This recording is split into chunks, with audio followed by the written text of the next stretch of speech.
Hello दोस्तों, कैसे हो? उम्मीद करूंगा सब ठीक होंगे, मस्त होंगे, पढ़ रहे होंगे। आज हम करेंगे मॉक टेस्ट नंबर 7।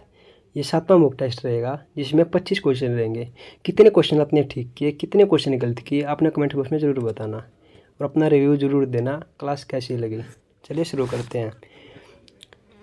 ये क्वेश्चन मैंने कल करवाया था, देखो। निम्नलिखित में से किस हड़प्पाई कालीन स्थल में एक युगम समाधान मिला है? देखो, ऐसा कौन सा स्थल है हड़प्पा काल का जिसमें एक युगम समाधान मिला है? बताओ जल्दी। ऑप्शन देखो, मोहनजोदड़ो, हड़प्पा, चौंदड़ो या फिर लोथल। बताओ इसका आंसर क्या होगा?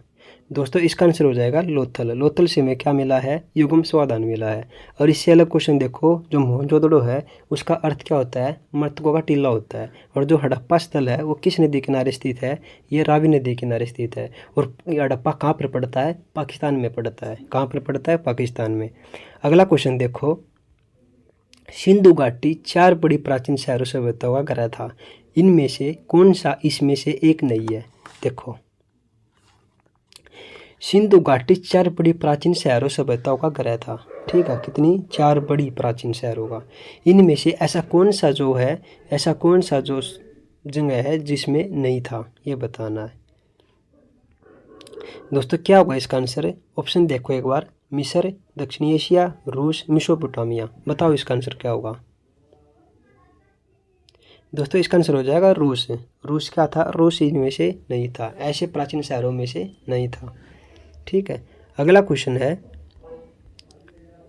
जोरवे कल्चर एक चौकोलिथिक पुरातात्विक स्थल है जो वर्तमान समय में निम्नलिखित में से किस भारतीय राज्य में स्थित है? ये बताना है। जोरवे कल्चर एक क्या है? चालकोलिथिक पुरातात्विक स्थल था।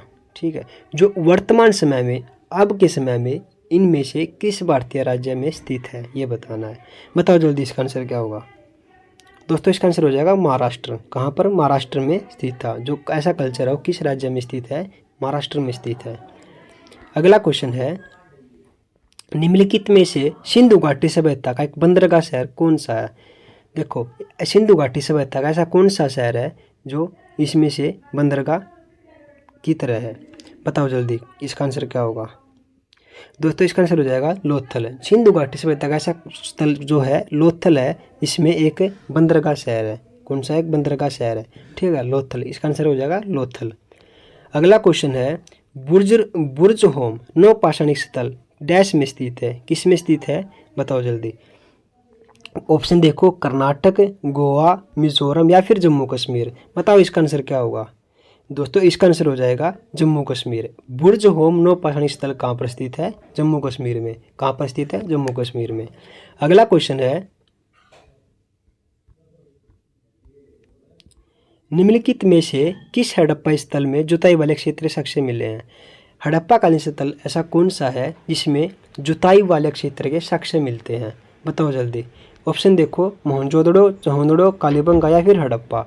बताओ इसका आंसर सही क्या होगा? दोस्तों, इसका सही आंसर हो जाएगा कालीबंगा। जो जुताई वाले जो खेत हमें या फिर साक्ष्य मिले हैं वो हमें कालीबंगा से मिले हैं। कहाँ से मिले? कालीबंगा से। अगला क्वेश्चन है, दाऊदजाली हेडिंग नौ पाषाणिक स्थल डैश में स्थित है? बताओ, जो दाऊदजाली हेडिंग जो स्थल है वो कौन से नौ पाषाण में स्थित है? बताओ जल्दी। ऑप्शन देखो, मेघालय, असम, जम्मू कश्मीर या फिर कर्नाटक। बताओ इसका आंसर क्या होगा? दोस्तों, इसका आंसर हो जाएगा असम। कहाँ पर स्थित है? असम में। कहाँ पर स्थित है? असम में। जो दाऊदजाली हेडिंग है वो कहाँ पर है? वो जो असम में स्थित है। कहाँ पर? असम में। अगला क्वेश्चन है, महाकल्प को स्तनधारियों का महाकल्प के रूप में भी जाना जाता है। बताओ इसका आंसर क्या होगा?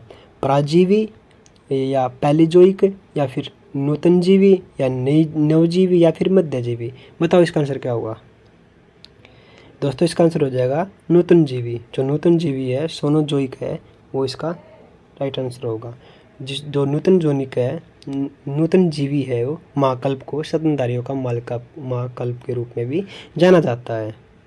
अगला क्वेश्चन है, निम्नलिखित में से किस पुरातात्विक स्थल पर गर्त आवासों के प्रमाण मिले हैं? बताओ इसका आंसर क्या होगा? ऐसा कौन सा पुरातात्विक स्थल है जिसमें गर्त आवासों के हमें प्रमाण देखने को मिलते हैं? ऑप्शन देखो, मेहरगढ़, बुर्ज होम, राणा गुडुई या फिर पल्वो। बताओ इसका आंसर क्या होगा? दोस्तों इसका आंसर हो जाएगा बुर्ज होम। क्या होगा? बुर्ज होम। जो बुर्ज होम है वहाँ से हमें गर्त आवासों के प्रमाण मिलते हैं। किसके प्रमाण मिलते हैं? गर्त आवासों के प्रमाण। कहाँ से मिलते हैं? बुर्ज होम से। बुर्ज होम कहाँ पड़ता है? जम्मू कश्मीर में। अगला क्वेश्चन है, पाकिस्तान के किस प्रांत में प्राचीन सभ्यता के स्थल मोहनजोदड़ो स्थित है? पाकिस्तान का कौन सा ऐसा प्राचीन स्थल है जिसमें मोहनजोदड़ो स्थित है? बताओ जल्दी। ऑप्शन देखो, खैबर पख्तूनख्वा, बलूचिस्तान, पंजाब या फिर सिंध। बताओ इसका आंसर क्या होगा? दोस्तों इसका आंसर हो जाएगा सिंध। जो मोहनजोदड़ो है वो कहाँ पड़ता है? सिंध में पड़ता है। याद रखना है ये क्वेश्चन, घुमा के फिर ऐसे उड़ जाएगा आपको। जो पाकिस्तान के कौन से प्रांत में पड़ता है? कौन? मोहनजोदड़ो कहाँ पर पड़ता है? सिंध में पड़ता है। ध्यान रखना।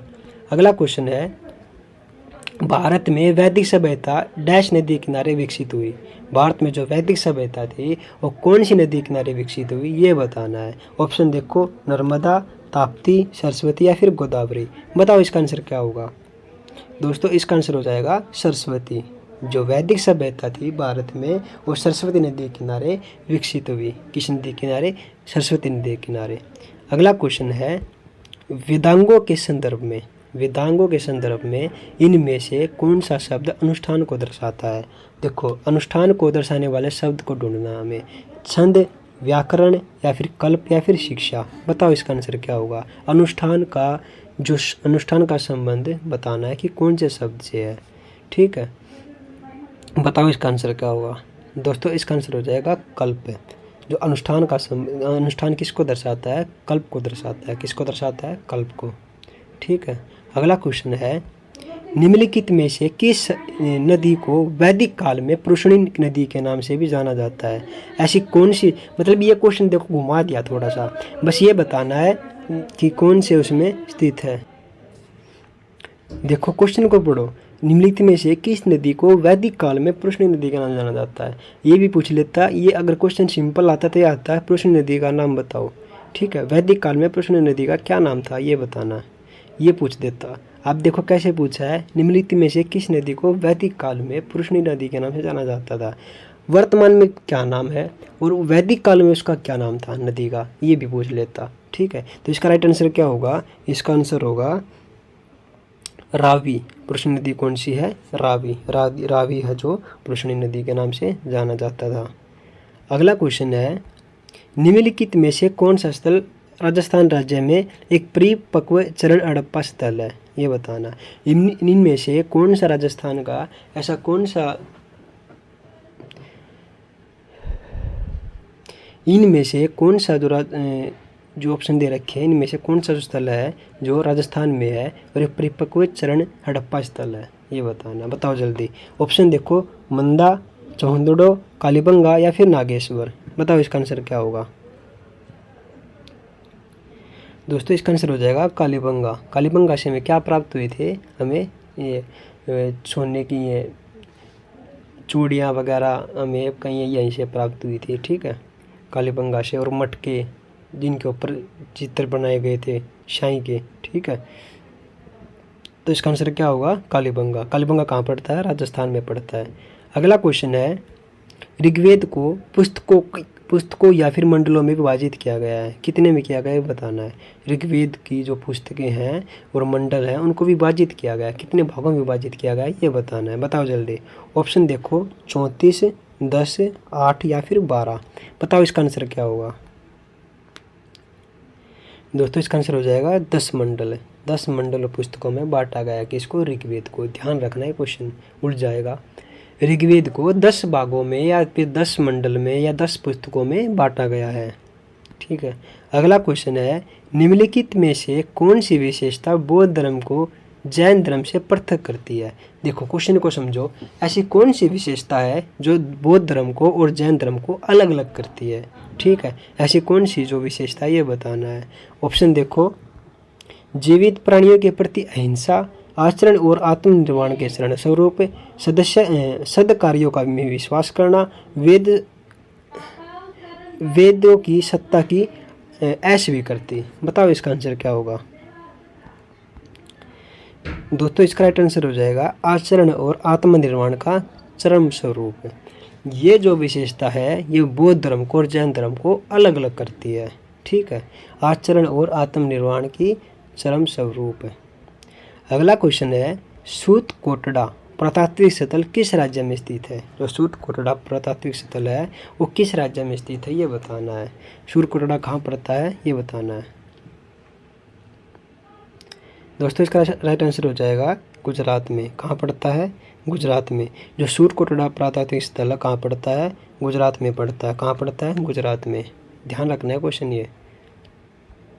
और हरियाणा में एक ऐसा स्थल है राखीगढ़ी जिसमें जो हरियाणा में पड़ता है। और हरियाणा में एक और पड़ता है बनावली। अगर पेपर में क्वेश्चन आ जाए राखीगढ़ी किस राज्य में स्थित है तो हरियाणा में स्थित है। और ऐसे क्वेश्चन आ जाए कि हरियाणा का सबसे बड़ा हड़प्पाकालीन स्थल कौन सा है तो राखीगढ़ी होगा। कौन सा, राखीगढ़ी।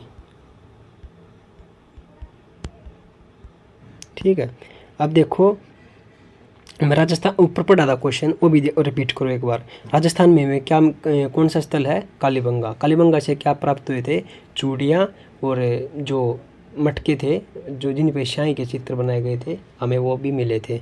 ठीक है, और गुजरात में कौन सा स्थल पड़ता है, लोथल। लोथल कौन कहाँ पर पड़ता है, गुजरात में पड़ता है। ऐसे रिलेट करके पढ़ा करो। अगला क्वेश्चन है एक व्यक्ति का वैदिक दृष्टिकोण और समाज से उस संबंध जीवन के 4 उद्देश्यों से निर्धारित होता है। इनमें से कौन सा उद्देश्य एक नहीं है। इसमें 4 उद्देश्य दे रखे हैं, इनमें से कौन सा नहीं है वो बताना है। एक बार उद्देश्य देखो, सिद्धि, मोक्ष, अर्थ या फिर धर्म। बताओ इसका आंसर क्या होगा। दोस्तों इसका आंसर हो जाएगा सिद्धि। जो सिद्धि है इसका उद्देश्य नहीं होगा। मोक्ष, अर्थ और धर्म ये तीनों इसके उद्देश्य हो जाएंगे किसके, जीवन के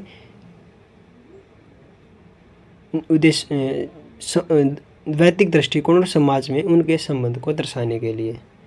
ठीक है, अगला क्वेश्चन है वैदिक रचनाओं को मुख्य संग्रह को क्या कहा जाता था। वैदिक जो रचनाएं थी उनके जो मुख्य संग्रह थे उनको क्या कहा जाता था ये बताना है। बताओ जल्दी। सूत्र, संहिता, पद या फिर मुख। बताओ इसका आंसर क्या होगा। दोस्तों इसका आंसर हो जाएगा संहिता। वैदिक रचनाओं को मुख्य संग्रह को क्या कहा जाता था, संहिता कहा जाता था। क्या कहा जाता था, संहिता। ठीक है, अगला क्वेश्चन है ऋग्वेद में ऋषि विश्वामित्र और देवी के रूप में पूजे जाने वाली 2 नदियों के बीच संवाद के रूप में एक भजन है। ये कौन सी नदियाँ हैं, बताओ जल्दी। ऑप्शन देखो, अलकनंदा भागीरथी, रावी चिनाब, गंगा यमुना या फिर व्यास और सतलज। बताओ इसका आंसर क्या होगा। दोस्तों इसका आंसर हो जाएगा व्यास और सतलज। जो व्यास और सतलज नदी है वो 2 नदियों के बीच के संवाद के रूप में एक भजन है। अगला क्वेश्चन है सेल्ट एक नौपाषाणिक स्थल है। ठीक है, ये बताना कि वो क्या है, एक मकबरा है या फिर एक घर है या फिर एक उपकरण है या फिर एक कलश है। बताओ इसका आंसर क्या होगा। वैसे तो क्वेश्चन आपके लिए है ये, लेकिन मैं बताऊंगा इसका आंसर क्या होगा। और आपको भी पता है इसका आंसर तो आप कमेंट बॉक्स में बता देना मेरे बताने से पहले ही। बताओ इसका आंसर क्या होगा। दोस्तों इसका आंसर हो जाएगा एक उपकरण है। क्या है, एक उपकरण है। जो एक सेल्ट है क्या, एक नौपाषाणिक उपकरण है। ठीक है, कैसी लगी आपको दोस्तों यह क्लास, कमेंट सेक्शन में जरूर बताइएगा। और कितने क्वेश्चन आपको सीखने को मिले, कितने क्वेश्चन आपके ठीक हुए, कितने क्वेश्चन आपके गलत हुए, सब कमेंट बॉक्स में जरूर लिखिएगा। मिलता हूँ अगली वीडियो में।